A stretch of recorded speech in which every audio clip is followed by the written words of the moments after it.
Jakarta Pusat terjadi antara anggota Satlantas Polres Metro Jakarta Pusat dengan pengemudi mobil.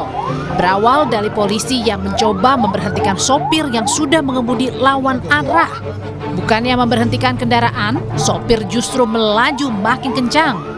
Pengemudi tak berhenti meski polisi sempat menodongkan senjata. Sang pengemudi akhirnya menyerah saat terjebak di jalur berlawanan. Polisi yang dibantu warga kemudian menangkap sang pengemudi yang berasal dari Surabaya, Jawa Timur. Petugas kami yang sedang berpatroli mendapati perilaku dari pengendara yang tidak lazim. Ya, di tengah kepadatan ibu kota di sore hari, ada pengendara kendaraan yang mengendarai kendaraan dengan tidak sebagaimana mestinya, dengan kecepatan tinggi, dan diketahui ataupun diduga TNKB yang digunakan juga tidak sesuai dengan peruntukannya. Sang pengemudi mengaku panik diberhentikan polisi karena tidak memiliki SIM. Saat kejadian, pengemudi yang diketahui bernama Hafidz Mahendra ini mengatakan saat kejadian sedang bersama kekasihnya menuju Ancol. Karena saya nggak bawa SIM, nggak punya SIM sama nggak bawa STNK. Jadinya saya takut sama polisi, takutnya ditilang. Nah itu bisa lawan arah karena memang nggak tahu jalan atau gimana? Nggak tahu jalan dan Emang dari mana? dari Surabaya terus ke Karawang menuju ke Ancol sama pacar saya. Karena udah lawan arah Pak, udah lawan arah udah nggak bisa berhenti. Terus Karena lama-lama panik atau apa gimana? panik banget. Akibat kejadian, sejumlah kendaraan mengalami kerusakan cukup berat dan mengakibatkan korban luka.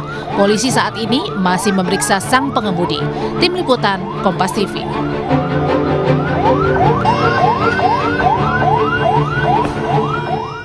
Pengemudi ugal-ugalan yang melawan arah dan menyebabkan korban luka dan kendaraan warga rusak di Jalan Gunung Sahari, Jakarta Pusat telah ditetapkan sebagai tersangka. Petugas kini juga sedang mendalami 4 pasang plat nomor kendaraan dan 2 senjata tajam serta sepucuk senjata api mainan yang ditemukan di dalam mobil pengemudi. Lalu apakah hanya karena alasan tidak bawa SIM dan STNK, pengemudi takut sehingga menyetir ugal-ugalan atau justru ada faktor lainnya? Kita bahas bersama mantan Kabareskrim Polri, Susno 2J. Pak Susno, kalau melihat peristiwa yang terjadi dan sempat beredar di media sosial ini, apakah memungkinkan jika pengemudi melakukan tindakan seperti ini hanya karena tidak bawa SIM dan STNK? Bisa jadi ya, lebih besar daripada itu ya. Jadi tapi untuk mengamankan mobilnya dan mengamankan tersangka atau menahannya, kenakan dulu pasal itu sudah kena ya. Tetapi nanti harus didalami lagi. Satu, kenakan undang-undang senjata tajam ya, yaitu undang-undang darurat, undang-undang 12 tahun 51 pasal 2 ayat 2 itu ancamannya 10 tahun ya. Kemudian terkait dengan senjata api, betul mainan atau senjata api benaran atau senjata api rakitan ya. Kalau itu rakitan juga tergolong senjata api. Yang berikut juga harus diselidiki lagi kendaraannya, mobilnya itu kan menggunakan 4 atau 3 tanda kendaraan bermotor ya. Itu berarti palsu.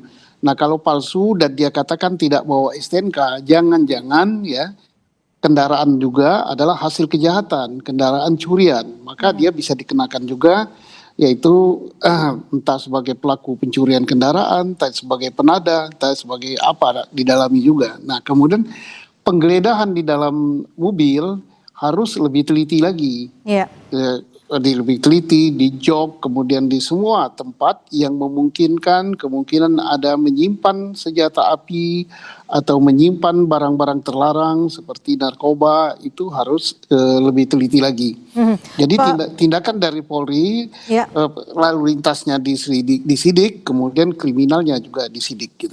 Ini kan indikasi dari barang-barang yang dibawa dan juga ditemukan oleh polisi, ini kan termasuk barang-barang yang bisa dikatakan bisa saja sebagai pelaku kejahatan berat karena ada senjata tajam, ada pistol mainan, dan juga plat nomor palsu. Bagaimana lalu menelusuri jika memang ada kemungkinan kejahatan lainnya yang lebih besar?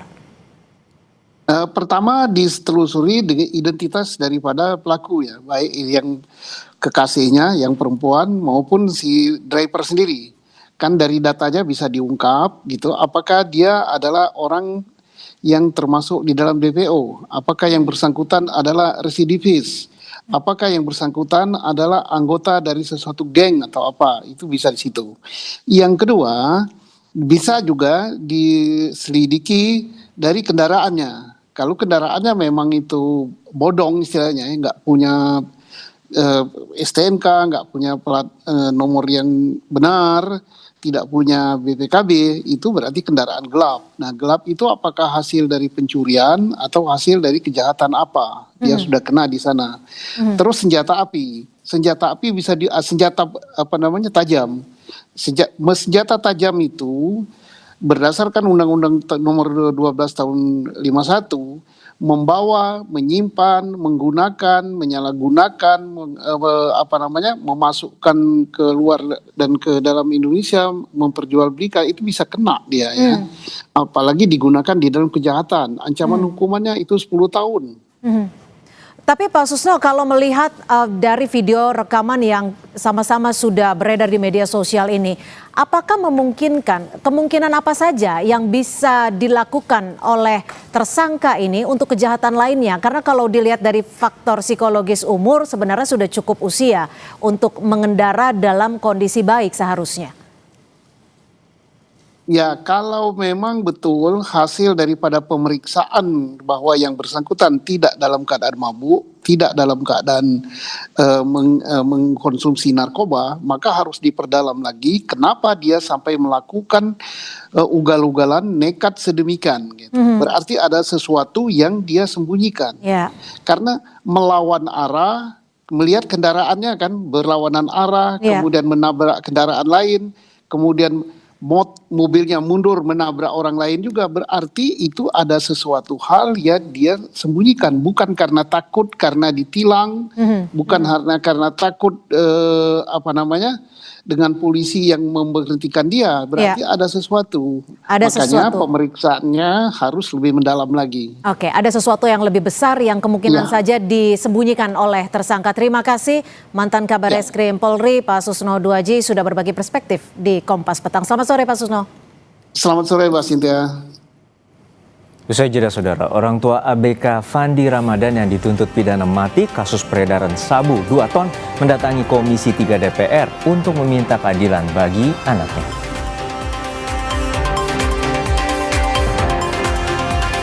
PT Agrina